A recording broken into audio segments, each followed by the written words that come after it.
It's Teresa from Purple Cats Quilting. Welcome to our sewing studio today. We are an online quilt shop and creative studio. We're from Rimbey, Alberta. I want to talk to you about putting a facing on a quilt. Why would you put a facing on a quilt? Well, I have these wall hanging quilts here. This one is Garden Party, Laura Heine and Laser Cut Quilt pattern. And I chose to do a facing on here because it leaves like a floating kind of effect of the quilt. If you were to put a binding around here, it would look really nice, but you would lose this bit where the edge seems to be floating. I've got a couple other examples here of quilts that I've used a facing on. I wanted to show you. This one is a pattern by Violet Craft. And we chose to put a facing on there, again, for the effect that it kind of like floats on your wall. It's just a really nice way of adding a little bit of weight to the edge. Makes it really nice for hanging on a wall, especially for a wall hanging. So there's one that I've done up. Another one is a class that I took at Quilt Canada, Gloria Loftman, and this is Radiant Landscapes. And again, if I would have put a binding on there, it would have taken away from the visual of the quilt. I just really like the facing. So what the facing looks like is it's turned over on the side, and I'm going to show you how to do that. I've got a couple quilts here that I'm adding facings to, so I'll just set those under here. So when I'm putting the facing on the quilt, this is what it looks like. I've done it in different colors here just so you can see how it's done. And I've also added a quilt sleeve. The quilt sleeve technique I use is from Terry Rowland T. Row Studios, so you can check that out. I won't talk about how to make the quilt sleeve today because you can see that on her YouTube videos. What I'm talking about is just how to add the facing and finish your quilt for a show or just to hang in your own sewing room. Just set that off to the side.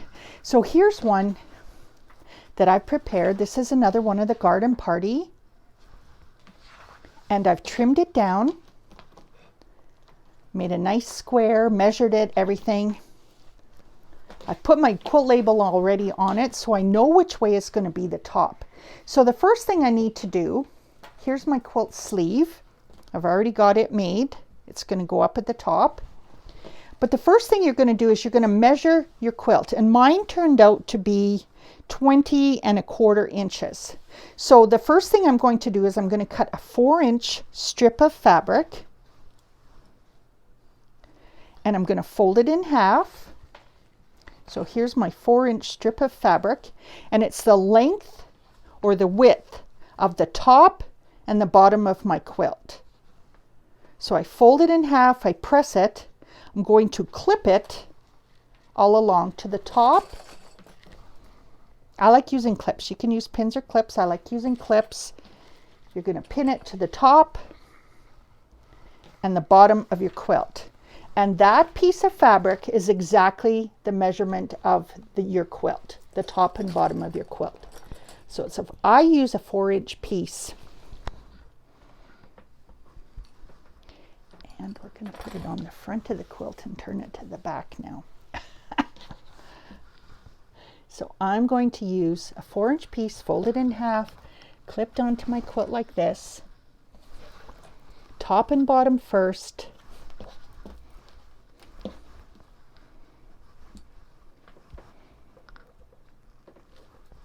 And I like to use, when I'm trying to match it, I'm using exactly the same fabric as is on the back of the quilt.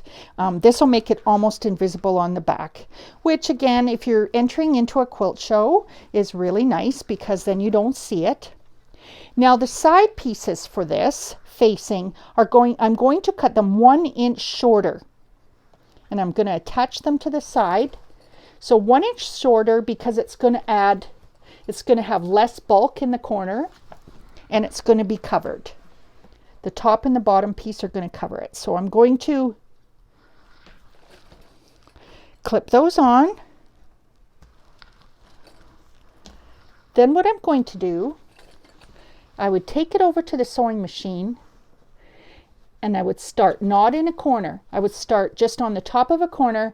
I'm going to sew a 1/4 inch seam all the way around the outside, pivoting at the corners.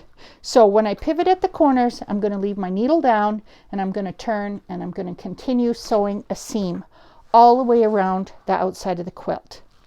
So now I have done that on this one. This is the Quilter's Gonna Stash wall hanging that we just finished here. This is a laser cut quilt pattern and kit that we have at the shop. So you can see that I have sewn all the way around the outside 1/4 inch seam. The next thing I'm going to do is clip my corners. So to clip your corners, I'm using my little applique scissors because they're really sharp. You're going to cut it at a diagonal. You're going to take out a little bit of that bulk at the corner. What that does when you flip it over is it makes it easier to lay flat.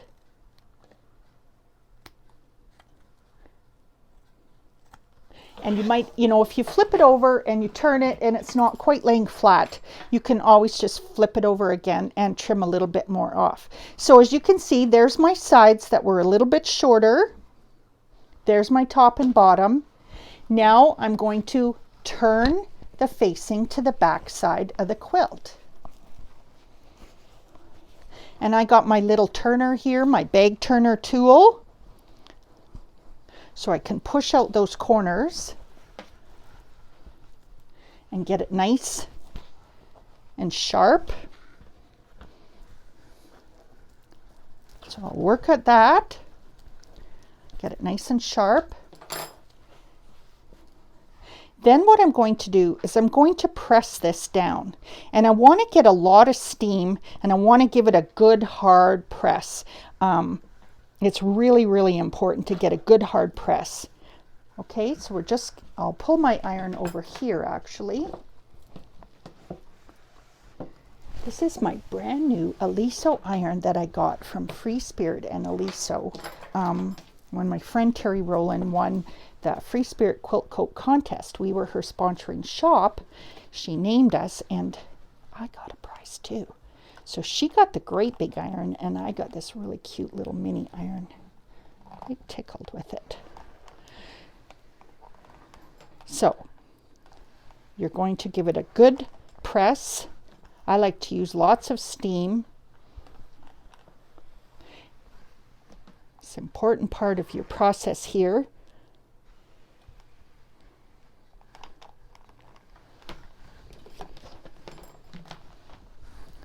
And what that does is, look at that. It gives you a nice finished front. So we're going to go around. We would do that all the way around. So that we get it laying nice and flat like this. Then the next trick that I have that I want to share with you is, then you would hand stitch this closed. I know a lot of people that don't put facings on and don't put quilt sleeves on. It's probably one of the things that holds them back from entering a quilt into a quilt show, is having to put that quilt sleeve on. I have a trick. Now this is how I do it. I use steam-a-seam. I love steam-a-seam. Steam-a-seam is what we use in collage. It's by the Warm Company. It is a permanent bond adhesive. So I've hemmed pants with steam-a-seam. So I've cut 1-inch strips the width of my quilt, and I'm going to show you how I use this. I actually hold down these facings with steam-a-seam. So steam-a-seam is 2-sided fusible.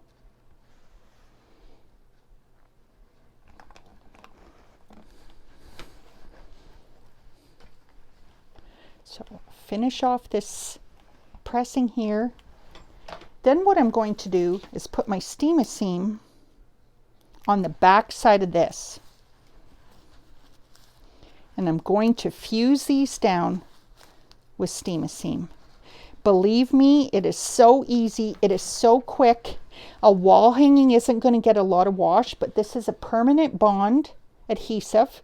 The trick to doing it is to use lots of steam when you apply it. Then my last step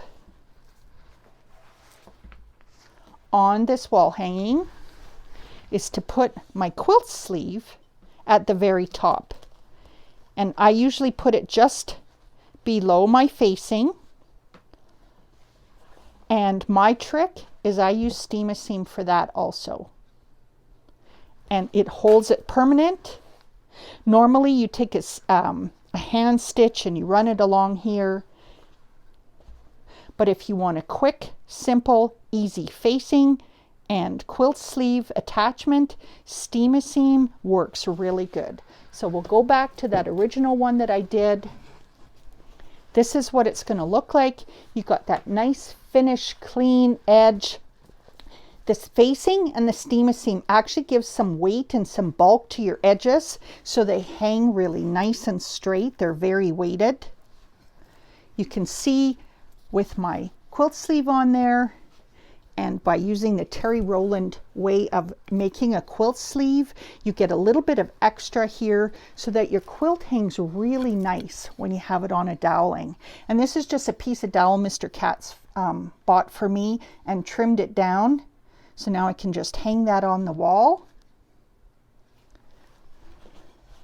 So I hope that you can take some things away from this little tutorial here. I love putting facings on my wall hanging quilts.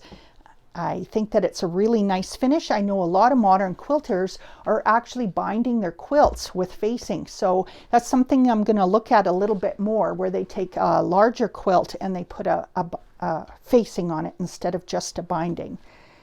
So Purple Cats Quilting, Rimbey, Alberta. Like, comment, and share. Appreciate your support. Have a great day.